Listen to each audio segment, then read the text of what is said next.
तो गाइज हर किसी का डिवाइस अलग होता है और खेलने का तरीका भी अलग होता है, और अगर आप किसी और की सेंसिटिविटी कॉपी करके यूज कर रहे हो तो कोई गारंटी नहीं है कि जैसे वो उनके डिवाइस में वर्क करी है वो आपके डिवाइस में भी वैसे ही वर्क करेगी।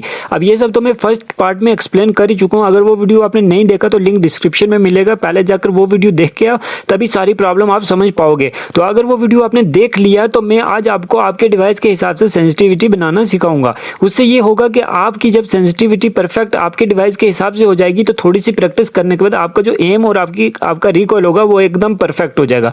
तो आज मैं आपको बाकी यूट्यूबर्स की तरह ज्ञान नहीं फैलने वाला हूं, मैं आपको पूरा स्टेप बाय स्टेप हर एक चीज डिटेल में आपको आपके डिवाइस के हिसाब से सेट करवाऊंगा। तो वीडियो को पूरा एंड तक देखना ताकि कोई भी चीज आपको मिस ना हो पाए, और उसके बाद मैं आपकी गारंटी लूंगा कि आपका जो एम है और आपका जो रिकॉइल है 1 हफ्ते के अंदर बिल्कुल परफेक्ट हो जाएगा। तो चलो वीडियो को यहीं स्टार्ट करते हैं।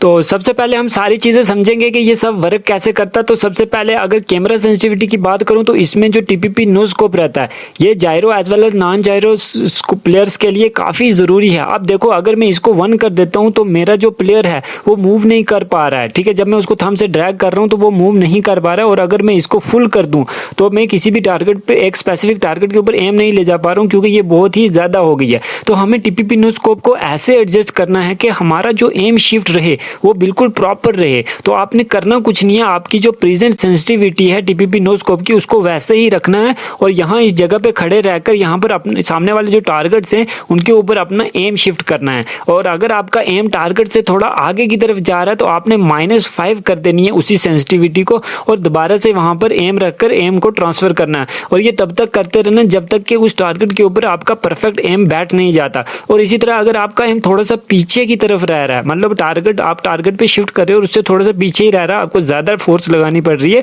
तो आपको क्या कर देना, उसको +5 कर देना, और ये तब तक करते रहना जबकि बिल्कुल स्मूथली एक टारगेट के ऊपर आपका एम नहीं जाता है। तो अगर आप जायरो प्लेयर हो और आपकी ये सेंसिटिविटी थोड़ी सी परफेक्ट नहीं होती तो कोई बड़ी बात नहीं है आपके लिए, लेकिन जो नॉन जायरो प्लेयर्स है उनके लिए सेंसिटिविटी परफेक्ट करना बहुत ही जरूरी है। वो इसलिए क्योंकि वो नॉन जायरो प्लेयर्स क्या करते हैं कि अपने सारा जो कंट्रोल रहता है उनका ना वो थंब पे ही रहता है, तो मतलब सारी मूवमेंट वो जो करते हैं अपने थंब से करते हैं, तो इसलिए उनको ये वाली सेंसिटिविटी को तो काफी परफेक्ट करना पड़ेगा। तो चलो अब बाकी स्कोप्स की बात करते हैं। तो देखो मैं यहाँ रेड डॉट की सेंसिटिविटी आपको A1 करके दिखाता हूँ। जैसा कि आप देख सकते हो कि मैं जब 1 सेंसिटिविटी पे अपने रेड डॉट को हिला रहा हूँ तो बिल्कुल भी ये रेड डॉट मेरा मूव नहीं कर रहा है, और वहीं अगर मैं इसको फुल कर दूं तो मेरा जो स्कोप है वो किसी भी पर्टिकुलर एम के ऊपर वहां पर जा ही नहीं रहा, क्योंकि मेरा पूरा का पूरा यहाँ पर कैमरा जो है वो घूमे जा रहा है। तो इसमें भी आपको सेम चीज करनी है जो आपने अभी टीपीपी नो स्कोप में की थी। आपने क्या करना है, यहाँ पर खड़े होके आपने एक जो आपकी अभी प्रेजेंट सेंसिटिविटी पे उस पर रख के आपने यहाँ पर इन टारगेट्स के ऊपर एम शिफ्ट करना है, और एम शिफ्ट पे अगर आपका एम थोड़ा सा आगे की तरफ जा रहा है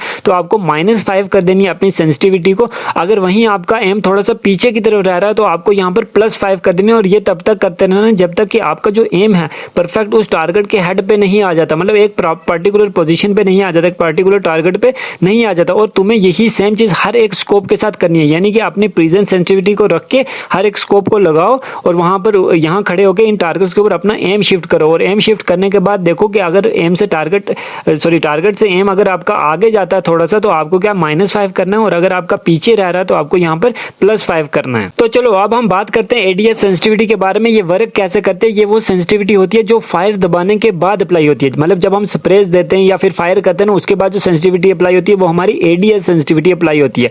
ये वो सेंसिटिविटी है जिससे हमारा पूरा रिकॉइल कंट्रोल होता है। तो देखो अब जब मैं किसी स्कोप की एडीएस को यहाँ पर अगर मैं फुल कर देता हूँ तो जैसे कि मैं फायर करने लगता हूं तो मेरी 300 वाली सेंसिटिविटी जो है वो वर्क करने लगती है, और जो ही मैं फायर का बटन यहां पर छोड़ देता हूं तो मेरी जो नॉर्मल कैमरा सेंसिटिविटी है वो वर्क करने लगती है। तो देखो गाइज काफी यूट्यूबर्स आपको बताएंगे कि आप विदाउट अटैचमेंट्स गन को लेकर स्प्रेज करो, लेकिन मैं आपको वो चीज प्रेफर नहीं करूंगा। मैं बोलूंगा आप ठीक है, आपको अगर करना है विदाउट अटैचमेंट तो आप वो ट्राई कर सकते हो, लेकिन उससे ज्यादा आप ये चीज कर लो। उससे अच्छी ये बात है कि अगर आप क्या करते हो कि अपना ना जो आपकी नॉर्मल जो आपकी रेगुलर वाली जो अटैचमेंट्स रहती हैं तो आप वो वाली यहाँ पर अटैचमेंट्स इसके साथ अटैच करो, और उसके बाद यहाँ पर स्प्रेस देने की कोशिश करो, और फिर सामने वाले टारगेट्स के हेडशॉट्स पे यहाँ पर फायर करने की कोशिश करो।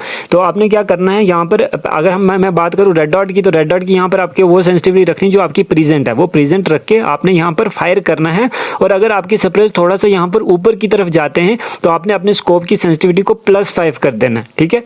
+5 करना है इसमें, ठीक है। अगर आपकी थोड़ी स्प्रे, जब आप स्प्रे देते हो आपका रिकॉइल की वजह से स्प्रे नीचे की तरफ आ रहा है, तो आपको यहाँ पर अपनी सेंसिटिविटी को -5 करते रहना, और ये प्रोसेस तब तक करते रहो जब तक कि बिल्कुल उसके हेड पे आपका एम, आपकी स्प्रे जो है वो उसके प्रॉपर हेड पे नहीं लग जाती। और यही सेम चीज सभी स्कोप्स के साथ आपने करनी है, एक एक करके देखो। और अगर आपका स्प्रे उस स्कोप का स्प्रे जो है हेड से काफी ऊपर की तरफ जा रहा है, मतलब रिकॉइल आपका ज्यादा हो रहा है, तो आपको +5 करना है।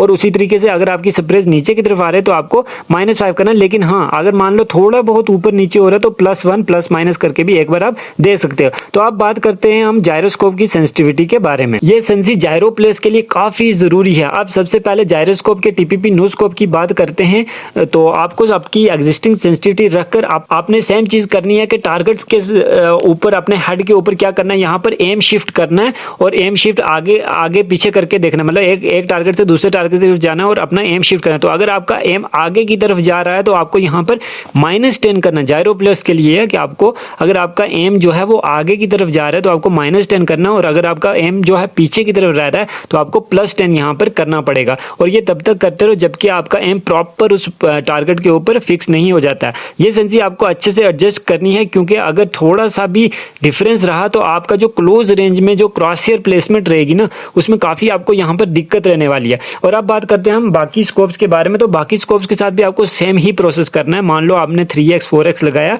आपको एक टारगेट के ऊपर रखना और उससे एम शिफ्ट करना दूसरे टारगेट के ऊपर। अगर वो क्या करता है कि आगे की तरफ निकल जाता है तो आपको यहाँ पर क्या करना पड़ेगा, -10 करना पड़ेगा। और अगर आपका जो स्कोप है वो पीछे की तरफ रह रहा है तो आपको यहाँ पर +10 करना पड़ेगा। बात करते हैं जायरोस्कोप की एडीएस सेंसिटिविटी के बारे में, जो कि सबसे इंपॉर्टेंट रोल प्ले करती है आपके स्प्रेज मारने में, ठीक है। जो जायरो प्लेयर्स हैं उनके लिए बहुत ही इंपॉर्टेंट चीज है। तो अगर आपका एडीएस टीपीपी नो स्कोप और camera TPP no scope same है तो उससे ज्यादा कुछ फर्क पड़ने वाला नहीं है। लेकिन अगर मैं बात करूं यहाँ पर स्कोप्स की, ठीक है, तो स्कोप्स की मैं बात करूं, सबसे पहले आपने अपना स्कोप ऑन करके सामने टारगेट्स पे स्प्रे करना है, ठीक है। आपको पता चल जाएगा कि आपकी स्प्रे कैसा है। तो मतलब आपका अगर रिकॉइल ज्यादा है या कम है, ठीक है, आप अपने फोन को टिल्ट करके कैसे नीचे की तरफ लाते हो, ठीक है।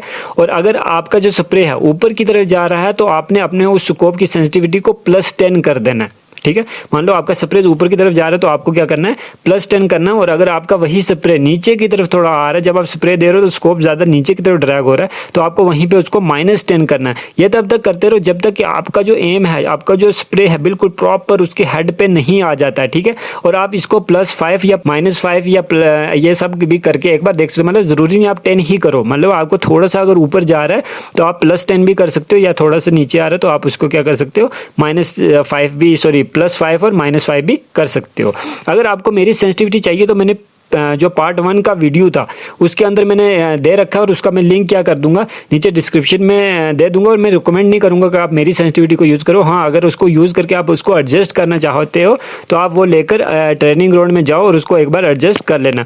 और हाँ, ये ज़रूरी बात आपने माइंड में घुसा लो कि कोई भी सेंसिटिविटी अप्लाई कर लो, आपके हेडशॉट्स नहीं लगने वाले हैं या फिर आपके रिकॉइल नहीं कंट्रोल होने वाला है जब तक कि आप यहाँ पर प्रैक्टिस नहीं करोगे। आपने एक सेंसिटिविटी बनाई, एक प्रॉपर सेंसिटिविटी एटलीस्ट कम से कम 1 हफ्ते तक उसको प्रैक्टिस करो, टीडीएम्स खेलो, क्लासिक्स खेलो। उसके बाद जब आपका एम, हाथ आपका बैठने लगेगा, आपके स्प्रेज कंट्रोल होने लग पड़ेंगे, तो उसके बाद आपको पता चलेगा कि कितना उसमें इंप्रूवमेंट आने लगा। तो कोई भी बड़ा यूट्यूबर है, अगर उनका हेडशॉट्स लग रहे हैं तो आपको ये नहीं है कि उनके पास अच्छी सेंसिटिविटी है इसलिए उनके हेडशॉट्स लग रहे हैं, बल्कि उन्होंने एक प्रॉपर सेंसिटिविटी पे काफी ग्राइंड किया, काफी प्रैक्टिस किया, काफी देर तक, मतलब काफी सालों से वो एक ही सेंसिटिविटी के ऊपर खेल रहे हैं, इसलिए उनके हेडशॉट प्रॉपर लगते हैं। और रूल बना लो कि रोज रोज के सेंसिटिविटी चेंज करने से अच्छा एक प्रॉपर सेंसिटिविटी अपने डिवाइस के हिसाब से बनाओ और उसी पे आप क्या करो, प्रैक्टिस करो। आप जल्दी जाओ और एक प्रॉपर सी सेंसिटिविटी बनाओ। और हाँ, उससे पहले अगर चैनल को सब्सक्राइब नहीं करा है तो जल्दी से कर दो, और वीडियो अच्छा लगा तो एक लाइक जरूर कर देना, और मुझे कमेंट सेक्शन में जरूर बताना कि नेक्स्ट वीडियो किस टॉपिक पे चाहिए।